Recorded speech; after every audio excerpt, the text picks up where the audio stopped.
अविगति पार न पावे कोई। अविगति पार न पावे कोई। अविगति पार न पावे कोई। अविगति नाम पुरुष को कहिए। अविगति नाम पुरुष को कहिए। अगमय गोचर वासा अविगत नाम पुरुष को कहिए। अगमय गोचर वासा ताको भेद संत कोई जाने। ताको भेद संत कोई जाने। जाकी सुरति समोई। अविगत पार न पावे कोई। अविगति पार न पावे कोई। अविगति अक्षर जग से न्यारा। अविगति अक्षर जग से न्यारा। जिभ्या कहा न जाई। अविगत अक्षर जग से न्यारा। जिह्वा कहा न जाई। वेद कितेब पार नहीं पावे। वेद कितेब पार नहीं पावे। भूली रहे नर लोई। अविगति पार न पावे कोई। अविगति पार न पावे कोई। अविगति पुरुष चराचर व्यापे।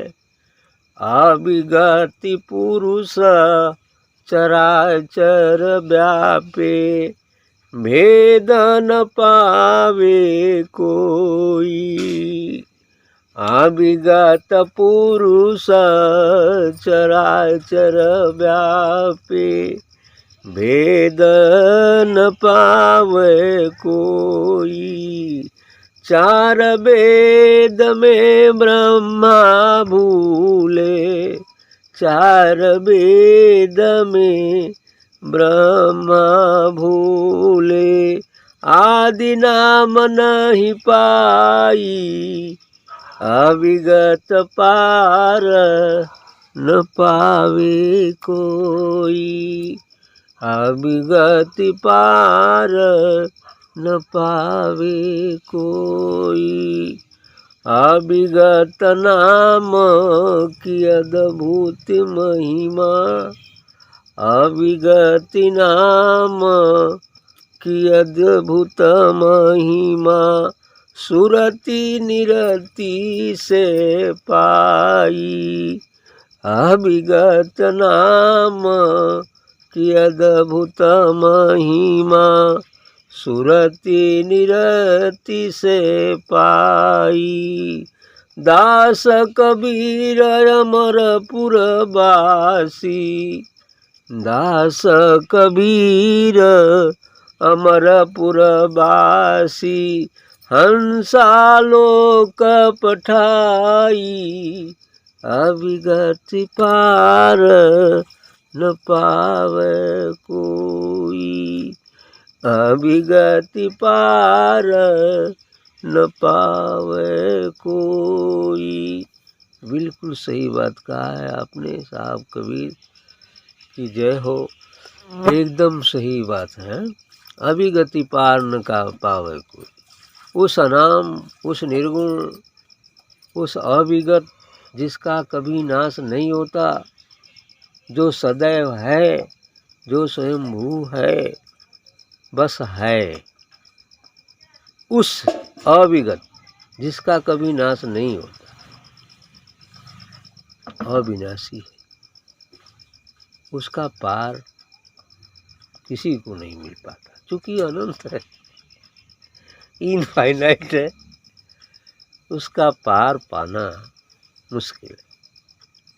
तो अविगत पार न पावे कोई, अविगत उस नाम, उस निर्वाण का पार कोई नहीं पा पाया। अविगत नाम पुरुष को कही अगम अगोचर वासा। वह अविगत अर्थात जो शाश्वत है, सनातन है, चिरंतन है, निर्गुण है या नाम है,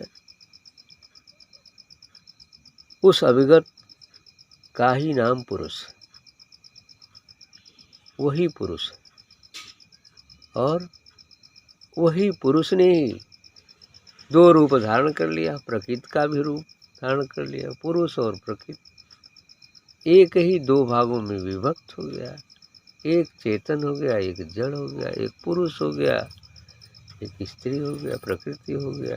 ये फिर इन दोनों के मिलौनी से ये समस्त ब्रह्मांड की रचना हो गई।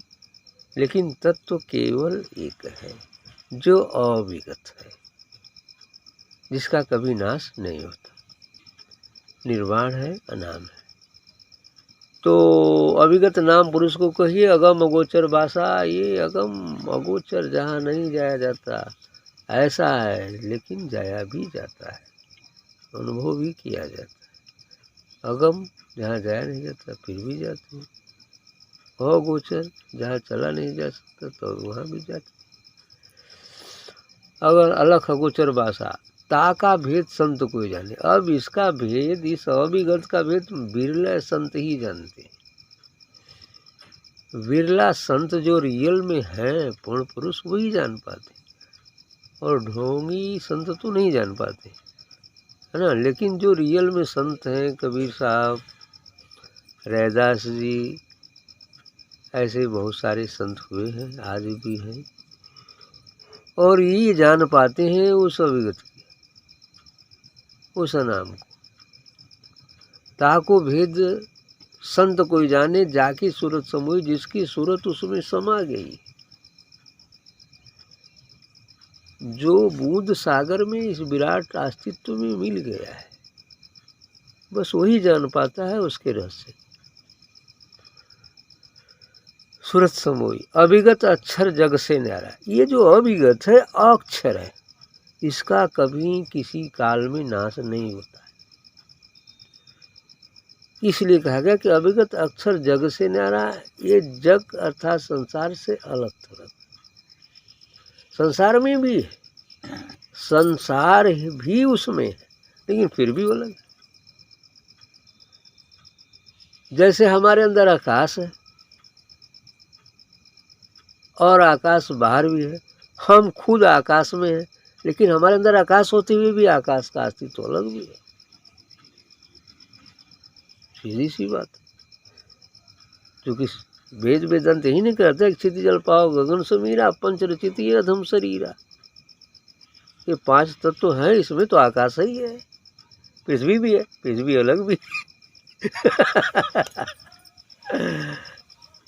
है। ऐसे ही है। तो हाँ, अविगत अक्षर जग से न्यारा। ये जो अक्षर है, परम अक्षर है, निह अक्षर, ये जो है जग में होती हुई जग से न्यारा भी है, लेकिन इसका वर्णन जिह्वा कहा न जाए। ये जीव से, ये जिह्वा से, वाणी से इसका वर्णन नहीं होगा, उसका वर्णन हो ही नहीं सकता। वो तो वर्णनातीत है, वर्णन से परे है। लेकिन संत जन कुछ शब्दों में बांध कर संकेत किए, वर्ण नहीं है ये, वली संकेत है, ताकि मानवता उसे समझकर उधर को चल पाए। कबीर साहब ने, संतों ने कई जगह कहा कि गूंगे के रीसर करा, अब गूंगा को मीठा फल खिला दो फिर पूछो कितना, तो क्या बताएगा वो। बस यही बात है। इसीलिए कहे कि जिह्वा उसका वर्णन नहीं कर सकती, वो तो वर्णातीत है। तो जिह्वा कहा न जाए, वेद किताब पार नहीं पावे भूल रहे नर लोग। ये वेद किताब जो भी शास्त्र ये सब चीजें हैं ये भी पार नहीं पा सकती उसका, क्योंकि वो शब्द तो उसमें बंधे हैं, उस शब्द से परे शब्दातीत है। अरे वो सब भी संकेत ही है किसी संतों के माध्यम से, है ना। तो वो बात है, तो संकेत वो तो शब्दातीत है, शब्द से परे है। अब आकाश को मुट्ठी में बांधने चलो तो मुट्ठी तो बंध जाएगी, लेकिन आकाश बाहर हो जाए। बस यही बात, मुट्ठी बंध गई, आकाश बाहर। मैंने उस निराकार उस अविगत को हम शब्द में बांधने चले, शब्द तो बन जाएगा लेकिन वो बाहर। ठीक, ये चीजें हैं। जिह्वा कारण बीत किते पार नहीं पावे भूल रहे नर लोई। अविगत पुरुष चराचर व्यापे। अब देखा फिर कहत हुई बात कि वही अविगत पुरुष, वही अनाम, वही निरान, चर और अचर सभी जड़ चेतन वस्तुओं में विद्यमान है। चर और अचर दोनों में, अर्थात जड़ और चेतन, चर और अचर व्यापे भेद न पावे कि इसका भेद सभी लोग नहीं जान पाते। कोई भेद नहीं पा पाता कि कैसे है। बस देखते हैं पेड़ है, बस देखते हैं आदमी है। भाई पेड़ और आदमी तो हो गया, पेड़ अचर हो गया, आदमी चर हो गया, चलने वाला हो गया। अचर जो न चलने वाला हो। तो चर और अचर अब दोनों में वो है। यदि वो नहीं रहेगा तो आदमी चल नहीं पाएगा। अभी निकल जाए वो तो डेड बॉडी हो जाएगा। यदि उसमें ऊर्जा न हो उसकी तो पेड़ हरा भरा नहीं रहेगा। अभी ऊर्जा न मिले उसको फिर सूख जाएगा। तो सब में चर और अचर सब में वो व्याप्त है। लेकिन उसका भेद पाना महाकठिन है और सरल भी है। संतों की मर्जी, संतों की कृपा, उनके बताए मार्ग पर चलकर हम इसका अनुभव कर सकते हैं। तो अभिगत पुरुष चराचर व्यापे भेद न पावे कोई। चार वेद में ब्रह्मा भूले आदि नाम नहीं पाए। यहाँ तक कह दिए कि ये ब्रह्मा भी चारों वेद के रचना करके वो भुलाएगी न वही में, और वही चारों वेदवा में संसारों भुलाएगल कि वेद में तो ही लिखल है, वेद में तो ही लिखल है। अब वेद का रहस्य कहाँ से जान पड़े। अब वो कहें कि चार वेद में ब्रह्मा भूले आदि नाम नहीं पाए। आदि नाम है उनके ना पता चलो कि वो आदि नाम हो का। ब्रह्मा विष्णु महेश अपनी जगह पर उचित हैं, भगवान हैं, लेकिन इन लोगों को भी वो आदि नाम पता नहीं है कि क्या है आदि नाम। तो आदि नाम नहीं पाई। अभिगत नाम की अद्भुत महिमा सूरत निरत से पाई। कह रहे हैं कि अभिगत नाम वह जो सनातन नाम है, उस जो अनाम है उसकी अद्भुत महिमा है। महिमा बड़ी विचित्र है, अद्भुत है, विचित्र है। सूरत निरत से पाई। ये सूरति और निरति से उसको जाना जा सकता है। सूरति मतलब ईश्वर की तरफ प्रेम, निरति मतलब इस संसार से जो लगाव है उससे हटना, और सूरति मतलब ईश्वर सदगुरु के बताए मार्ग से चलकर वहाँ तक उसमें ध्यान लगाना। यही सूरत निरति। इसको कबीर साहब ने सीधे कहा, लव लागत लागत लागी आ भव भागत भागत भागी। अर्थात ईश्वर सदगुरु से प्रेम लगते लगते लगता है, और यह संसार से जो राग बन गया है वो छूटते छूटते छूटता है। इतना आसान नहीं है, दोनों कठिन। अब जितना ही लव लगेगा उतना ही भव भगेगा। अर्थात हम जितना ही सदगुरु की तरफ आगे बढ़ते जाएंगे हम संसार से उतना ही विरत होते जाएंगे। तो इसलिए करें कि अभिगत नाम की अद्भुत महिमा सूरत निरत से पाई। दास कबीर अमरपुर वासी। अब साहेब कबीर दास कबीर कहते हैं हम तो अमरपुर के निवासी हैं। भाई अमरपुर के निवासी सभी हैं, लेकिन भूल से अपने को विदेश में रहना मान बैठे हैं और वहीं में प्रिय मानते हैं। भाई सब तो अमरपुर का ही वासी है, अर्थात सभी नाम, सबका नाम एक ही है, सब अमरपुर का वासी है। कबीर साहब लेकिन अपने के मान लेने के हम अमरपुर के वासी है ना। यहाँ तो सब कह रहे हैं हम जमुनीपुर के वासी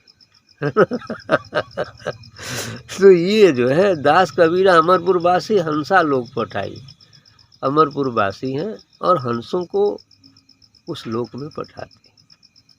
अर्थात जो काग से हंस बन जाएंगे वही तो पहुंच पाएंगे अमर लोक। और जब तक काग बने रहेंगे तो कहाँ से पहुंचेंगे।